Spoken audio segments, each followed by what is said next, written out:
Hello, everyone. This is QCC, Quarantine Chronicles and Creations. My name is Dr. Joy, and today our special guest is Jakari Hudson. Jakari, welcome to the show, and I'll allow you to introduce yourself. Well, thank you, Dr. Joy, for having me. So my name is Jakari Hudson. I'm a student athlete at the University of North Carolina at Greensboro. I also started my own club with the running club, and I'm also a BFA theater education major.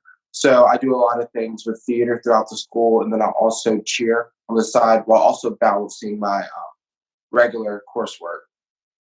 Okay, and you're working too. Well, you were working before Yeah, all of this. I have so many different jobs. I'm a tutor for kids at elementary school. I've been working at Cracker Barrel for about 2.5 years, and I just find like different side things I like to do because I have I'm interested in a lot of different things. So I just try to find a way to incorporate that into my daily life. Okay, wonderful. And so we're continuing the conversation with how COVID has impacted different relationships. And since you are a student, can you just give us a brief overview about the first semester before everything happened for you when you first went to school? Because you are a freshman. So talk about the first semester, how everything was, and how you adjusted to being on campus then. I think that I chose USCG because it was close to home, something I was familiar with, but it was also a drive for my parents. So I think the way that I got acclimated to the university lifestyle was going to different clubs and different things to meet different people. I think I kind of had a leg up. And another reason why I chose USCG is because I was on the cheer team. In my brain, I was thinking, well, when I go to college, I want to make sure that I have people I can rely on, people I can talk to. So I decided to join the cheer team. And I think like making sure that you're doing different things like clubs and different sports and different things will help you find people to talk to and everything like that. When it comes to coursework, I took a lot of classes that were AP level, so I was used to the university style when it comes to teaching. However, I think it was a little difficult trying to figure out how to get books because you have to get your books before class, and it was just a hassle trying to get the books, so they're really expensive. I thought people were joking when they said that. And then I also found that college is really you just listen to what they have to say, you take down the notes, and you have to study it yourself. You have to pace yourself and learn different techniques for your learning capabilities because in high school you're kind of like, okay, this is lesson on this and we're going to do this, we're going to do a worksheet, you turn it for homework. That's not college. They're going to tell you about each lesson and then you have to go home or back to your dorm because so I went back to my dorm and you have to study and you have to work on that, but you also have to make sure that you're doing it at a time where your roommate's not watching TV or you just really got to plan and have time separated. And I think that at the beginning of the semester I did that perfect. Towards the middle of first semester, I started to fall off because that's when cheer started to pick up rapidly and I was working a lot. And, I had to check myself a couple of times. Jakari, you're here for a reason and you can do the work. If you couldn't do the work, you wouldn't be here. And you're far more capable of doing the work. So I just made sure that I was staying true to myself and staying focused. And I actually finished the semester off pretty strong. And I'm glad that you said that. I want other students who are listening to stay encouraged too and staying true to yourself like you stated. So I think that that's wonderful. Now let's transition to the second semester when COVID hit. How were you guys were off spring break because you had just came back, and talk us through what happened, what the process was then. Okay, so before I talk about that, I want to say I was a biochem major first semester, which I did pretty good, but then I switched to BFA theater education because I always knew that I wanted to teach and that I wanted to do theater because I did that throughout high school. So red for ed. So I decided to switch my major. And when I was just getting used to meeting new friends and being a part of the theater program and doing shows and working on everything, and a lot of theater classes or arts classes like dance and everything else, you have to really be there to do the work. It's not like you get a test on it. You do it. You run your scene with your partners and everything like that. So we had a feeling that COVID was going to hit our theater department. And when we got the email, we came back from spring break. Okay. And we it was a week long. And on that Thursday, I want to say, because I was also helping with the SGA election, I was helping out with the elections for UNCG. And we got an email all at the same time. We were campaigning, and it said, like, basically, you need to get out by next week. But they didn't say get out. They're like, we're going to send you home. But we all knew that if they sent us home, we all can't return because you have people from different countries and different places. So we knew we're not coming back. We had to take a brief break here. We had some technical difficulties, but the video will resume now. Okay, so you guys were on spring break when everything happened. Can you just give us a little? No, you were finished with spring break. So talk about the transition there. So we just got back from spring break, and I think that spring break is really the tipping point, and it was really emotional for us because we knew that if we were to leave campus, we weren't coming back. And after being a freshman, after first semester, and you made it all the way to spring break, and you have enjoyed your spring break with your friends and everything, and you come back, you really feel like you're now adult. You know how the school is functioning. You know how to do your class, like you know what to do in your classes. You feel like you know the campus. I just remember being so happy that entire week because I felt like, I finally knew where I was and I had great friends. I was so involved. And as soon as they said that, I was like, I don't know what I'm going to do for my classes because I was taking a lot of acting classes, a lot of teaching like modules and education modules. And then I was also doing classes like communications and classes that I couldn't do virtually, that I thought I couldn't do virtually, but they found a way for everything. So I was like, no, I'm not leaving. I stayed, and then I realized we're not coming back. Okay. So I put my aunt, she came, got me, and I told my other friends, I was like, you know what, it's just the truth. It's time to go. I think it's time to go. Everybody was trying to stay. A lot of students were trying to stay because they didn't tell us that we weren't returning. They said we had the option. So a lot of people wanted to stay. And then maybe 2 weeks later, I get an email. I was at work actually, and I got an email, and they said, well, we're evacuating. You need to come get your stuff now. You have till Friday. So it was, I think they announced it on Monday. They said you have till Friday to get your stuff.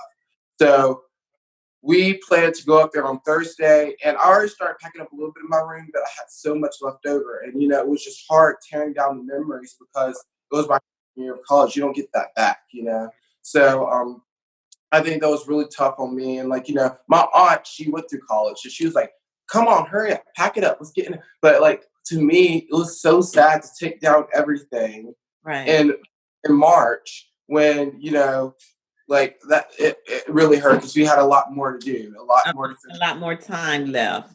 Yeah. Okay. So you moved everything. You had to be out by Friday. How did this classes transition? Did you guys use like Moodle or Canvas, or how did that transition happen? So we use Canvas, and one tip, any college student, any college freshman, anyone, always use the little calendar tab because it will pull up everything and put it on a calendar, every assignment. Because I did not know that first semester, and I was trying to find an assignment, but now they're all on the calendar. Okay. But a lot of the teachers, we got to go to, when they sent out the email, we had time to go to our classes for those last couple days, and our teachers telling us, okay, well, we're going to do this if we go online. We're going to do this, and they gave out sheets. Who has internet connection? Who has this? That's that. And it was surreal. And then when I came home, a lot of my classes were either theater or education modules. So the modules continued to be online, but my classes were via Zoom. So if I had a scene with another lady, and it was through what we're doing right now. So it was crazy. And then with communications, same thing. We had to do our roundtable group projects and everything like that through Zoom, or we had to do Google Docs. But were you able, or did you have an opportunity? Did any of the clubs still meet, or was that all just being? No more until? Oh yeah, it was no more. You can't it was you can't meet. It was no. They wanted you out. They wanted no clubs to meet. They wanted nothing to go on. Not even virtually. You couldn't meet your club virtually. They didn't. Virtually, yes, we could do things via Zoom, and we could yes, we did because for example, we had we were getting a new head for our theater department. So we had interviews for those positions, and the student body that's a part of the theater department, we would watch it via Zoom and all the other things like that, and our workshops and things like that. But we couldn't use Zoom for Zoom wasn't the same as it being in person. So it was hard to choose what you wanted to do and what you want to watch and be a Now, for part you of. personally, your schoolwork with the assignments, I know you said that there were calendars and everything, but did they seem harder? Was it an easy transition for you? Did the school offer any help to help you if you needed assistance adjusting to everything being online since you didn't sign up to be an online student? Was there anything put in place to help you with that transition? No, they gave out the survey. They asked you if you have internet connection, everything like that. They turned you over to the wolves. I came home Don't and say that. I had assignments. And they were there. They were not going away. So at first, I really got I didn't know what to do because it was just so much work and nobody was putting out information. You email your teachers, but they're dealing with stuff at home and their kids, so they wouldn't respond. So I took it upon myself to email the chancellor and tell him about the situations that a lot of students like me are facing. Because when he told me to just pack up and leave college, it was kind of, I have to move back into my home, and everything has to change. I got to go to work and everything. And I messaged him the office. And I Right. messaged them and I told them how it was hard for, first generation students. And it was different for us because we have never used Canvas before. And now we're doing all these assignments online. It was hard to keep up. So I most definitely reached out and expressed my views that way. And I got a response within 24 hours, which was Okay. great. That's, Yeah. so have you kept in contact with any of your classmates, any of your cheermates? Have you still been having communication with them to try to lift each other up? What are you doing there? Yes, we're all trying to hold on to hope. Every single college student. I don't think any college student wants to stay at home with their parents in 2021. No. I'm right now working hard to get an apartment at my university so I can, be on my own. But I've always been that type of person who wants to, grow up faster. And be on your own. I get it. You're at that age now, so I get it. A lot of my friends and a lot of other people, we're just like, yeah, it's gonna happen. Like we're just trying to keep faith. And then sometimes we're like, okay, let's be real. It's probably not going to happen. That's going back in the fall. But then yesterday we got an email from the chancellor stating that we are going to start school again on August 17th. So that's crazy because we didn't think that was going to happen. And then they took away our fall break, which a lot of people are upset about because they're like, we need that. It's really just 2 days, Thursday and Friday, added on to the weekend. So we need that day for a mental break. I don't care. As long as I'm back, you can have me. So I'm so excited. I like to do work. I love school. I love Spanish. It's not a part of my major, but I'm taking a summer class for my Spanish, and I'm just living my best life. I'm trying to find different things to do. I'm about to take a real estate class. I'm just trying to find that can help me in the future. Now that I see what happened during the coronavirus, I know that I need to have a niche of different types of income rather than only thinking about my job in the future. That's great. That's great. So I'm glad because that was going to be my next question. Had you heard anything about the fall yet? So it sounds like everybody will move back on campus in the fall. Mm-hmm. And then I know you said you're taking different classes to kind of help you prepare, but what else mentally are you going to do just in case something like this were to happen again? What are you and maybe some of your classmates doing to stay in a good mental state right now? So I think that even just going back to visit your college, I just went to Appalachia the other day, just drove up there and was taking pictures on top of the mountain. And I don't even go to App, but I think any student that went to App would love to do that. I think that each student, I see a lot of high school students doing this too, going back and visiting their high schools and taking pictures. I think going back and visiting your college, even though like this whole situation is going down, just walking on campus, take a walk. I think it just helps because it makes you feel like you're there, that you have something to hope for. These are our only 4 years of undergrad. We don't get that again. So it's really sad. And depressing, but you know, you got to make the most out of it. So like right now, me and my friends we're hopefully trying to get an apartment, and I think that will keep us tied in with Greensboro and feel like we're still a part of the university and feel like we're still there. Okay, so you said that you're dealing with the depression. I mean, other than going to the campus, are you doing anything else? I mean, are you writing? Are you, I don't know, just, I know you said you took a trip. So that's one Mhm. thing. You can't do that every day. So what are you Right. doing on a daily basis to help with your health? So I'm really doing everything that I've ever dreamed. So right now in my home, I'm stuck here. So what can I do to make it better? I was on YouTube and I found like DIY pond, DIY like different things you can build in your backyard. So me and my aunt, we have basically tore up the ground in our backyard and we built a pond and we built a new fire pit and we just like kind of like you know re what's the word I'm trying to say? Remodeled? Remodel. There you go. The backyard. So I say, so do something that you're interested in that keeps you busy, regardless if that's writing or doing poetry. Oh, I love poetry. So I write poetry too. So there's different things you can do. You could, if you ever wanted to learn how to play the piano, get a piano. If you can, this is the time where you Exactly. can do what you enjoy, and have months to do it because we don't know when this is all going to end. But at least you'll come out with a trade or a skill. So Exactly, exactly. So, do you have any advice for maybe someone who isn't handling things well? I know that you said that you're stuck in your mhm. home, and so maybe one of your classmates who don't have the luxury, maybe there is no backyard, or maybe there isn't any finances to go out and buy a piano or anything. What advice or what words of encouragement would you have for your peers to stay positive in these times and to look forward to the fall? I think one quote that I got from one of my professors at my school was that anxiety lives in the future. And for me, I've always dealt with anxiety because I always want to be moving at a fast pace. This has slowed a lot of Americans down, a lot of different people down, and I think that it gives a lot of time to think. And sometimes that leads to us having anxiety because we're too worried about the future.